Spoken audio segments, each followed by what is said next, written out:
Ya, Assalamualaikum warahmatullahi wabarakatuh. Berjumpa lagi dengan saya, Pak Deva, di kelas 11.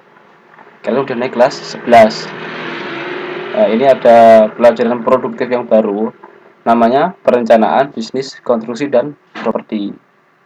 Jadi kelas 11 ada beberapa mata pelajaran baru, perencanaan bisnis, konstruksi, dan properti. Ini mempelajari tentang apa? Ya, kita bahas sama-sama. Bab 1. Bab 1. Bisnis, konstruksi, dan properti. Kompetensi dasar yang A, yang 3.1, memahami konsep bisnis konstruksi dan properti. 4.2, mempresentasikan konsep bisnis konstruksi dan properti. Peta konsep. Jadi bisnis konstruksi dan properti. Yang satu, konsep bisnis konstruksi, konsep bisnis properti, dan pemasaran properti. Nah, bisnis konstruksi. Nah, kan kalian itu berada di jurusan BKP, bisnis konstruksi dan properti. Itu bisnis tentang apa itu kan?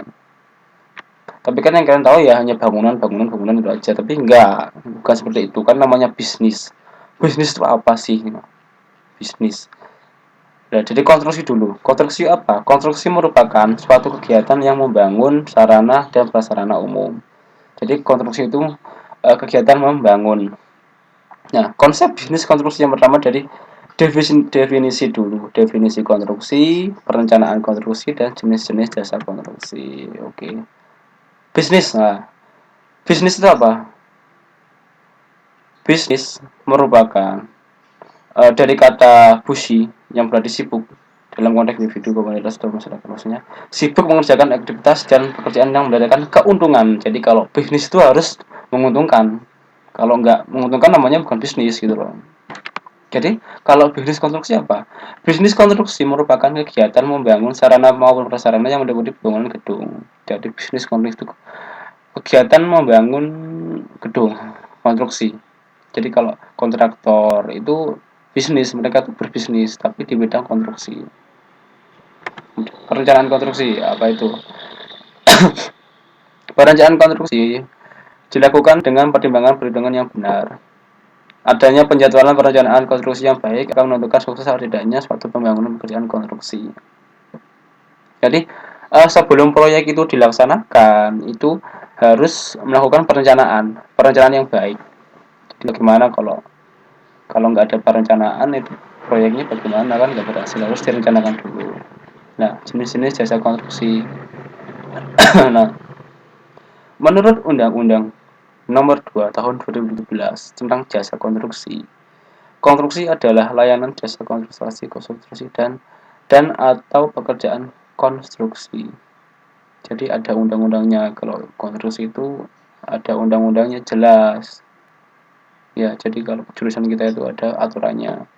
Beda kalau dengan jurusan yang lainnya kan bebas, gak ada aturan seperti itu. Kita udah diatur oleh undang-undang, gak boleh semena-mena.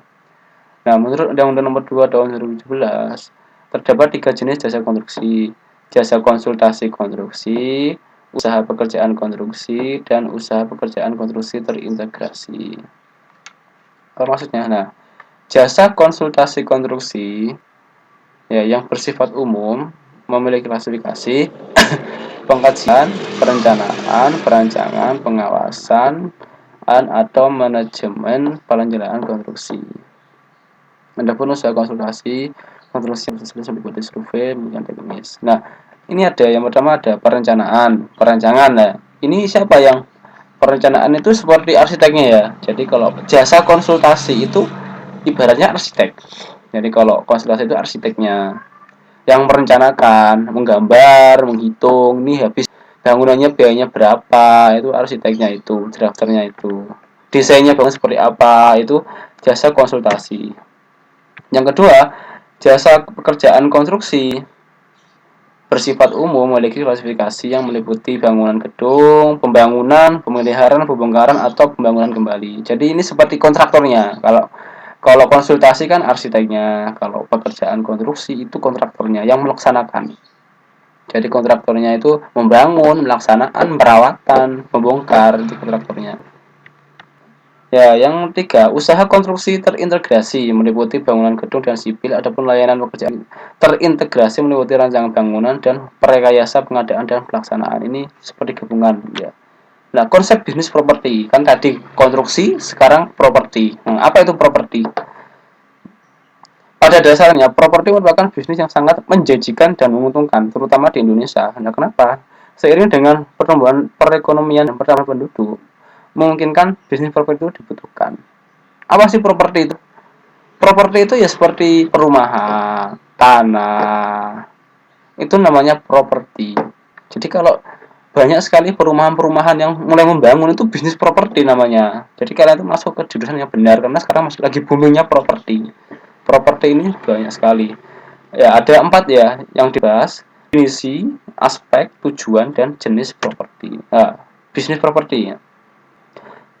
Ya, bisnis properti adalah jual beli properti yang hak miliknya bisa pindah dengan yang meliputi pengelolaan investasi properti seperti penyewaan tempat tinggal, penyewaan tempat kantor, penyewaan tempat penjualan, dan yang lainnya. Jadi penyewaan bisa jual beli itu namanya properti.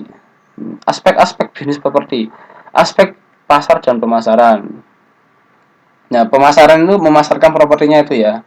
Nah, aspek bisnis dan teknologi. Ini teknis ini ya perencanaannya, perancangan apa namanya propertinya itu organisasi, proyek organisasi, manajemen, bentuk kegiatan dan pengelolaan dari properti, ekonomi. Nah, namanya properti kan mesti mendatangkan keuntungan. Nah, itu namanya itu ekonomi, aspek ekonomi. Tujuan bisnis properti apa? Mencari keuntungan, ya jelas bisnis itu mencari keuntungan. Kalau nggak ada keuntungan ngapain kita berbisnis gitu kan, logikanya gitu. Memudahkan kelangsungan hidup perusahaan, pertumbuhan perusahaan, dan tanggung jawab sosial. Nah, jenis-jenis properti apa aja yang bisa dijadikan bisnis properti itu apa? Yang pertama bisnis tanah, jual beli tanah itu sekarang sudah marak udah booming gitu loh. Kalau namanya bisnis tanah itu di mana-mana ada dijual tanah kafling di mana-mana. Karena tanah itu investasi yang tidak membutuhkan modal. Kalian beli tanah tahun ini harganya per meter 1 juta, bisa jadi 5 tahun kemudian tanahnya menjadi per meternya 1,5 juta. Jadi seperti itu investasi. Ruko ini juga termasuk properti. Sekarang kan banyak ruko itu pasti rumah toko. Jadi toko yang ada rumahnya, bawahnya toko, atasnya rumah, itu namanya ruko. Penyewaan properti. Ya, selain dibeli itu juga disewakan. For rent itu disewakan. Perhotelan lain yang banyak sekali di TV-TV itu kan banyak sekali promosi-promosi Pantai Indah Kapuk atau apa itu seperti ini kan, bangunnya besar itu properti. Sering sekali di TV-TV itu promosi-promosi seperti itu. Nah, sekarang pemasaran. Apa itu pemasaran? Pemasaran itu ya memasarkan propertinya itu. Pertama, memahami konsumen, mempertimbangkan jenis properti, membandingkan properti komersial dengan residensial, menerapkan ahli SWOT, menentukan tujuan dan perencanaan, menyimpan semua dokumen dan atau arsip penting.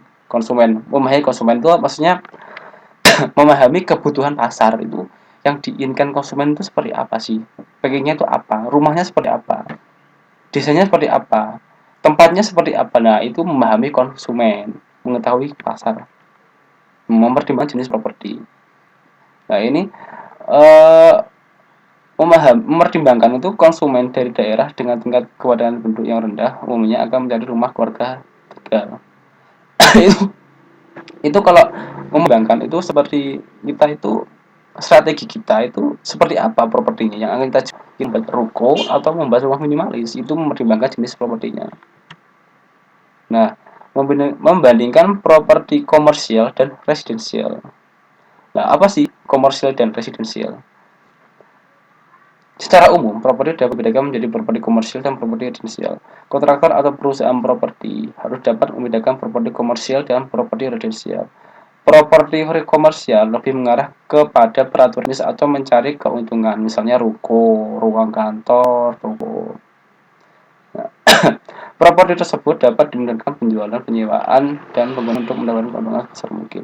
Keputusan yang dijalankan juga dapat mungkin dibuat oleh dewan atau sekelompok orang.